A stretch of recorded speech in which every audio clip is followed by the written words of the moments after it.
başı, otraşı, ulanışı, yalğızşı,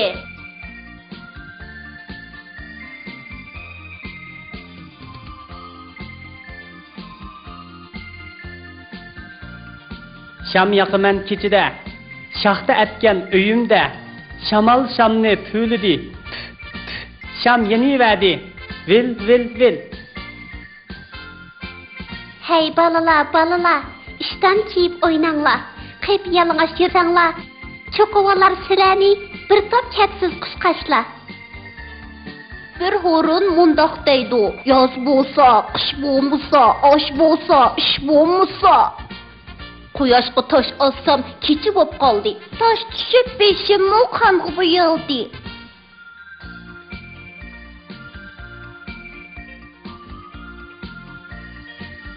Şe'ga ani qo'ysak, sha bo'ladi. She'a, sha. Sha. She'ga ani qo'ysak, sha bo'ladi. She'a, sha. Sha. She'ga o'ni qo'ysak, sho bo'ladi. O, sho. Sho. Aşı, aş, aş. Te, a, ta, şe, taş, taş.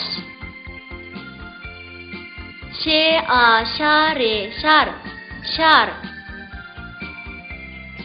Şoğa, ta'ni qo'shsak, şota bo'ladi.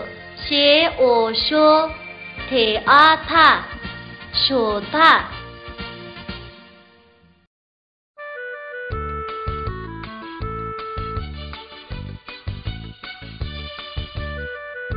Elley tabiat.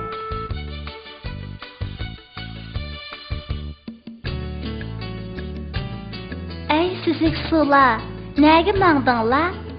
Beliqlarni o'ynab qili, o'tcheplarni o'yg'at qili.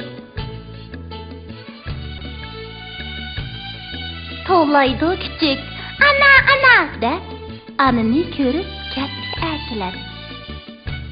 Quyosh chiqdi hujrasidan xo'roz chillab, tog'u xinim bala baqar qurib ilg'ab.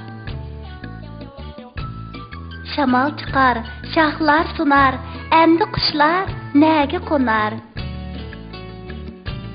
Kalı möğreydi, muzay doğraydı, qo'sh totamdoq deb asta so'raydi. Ak toshqinim dik sakraydi, nimini yeydi, texi bilmaydi.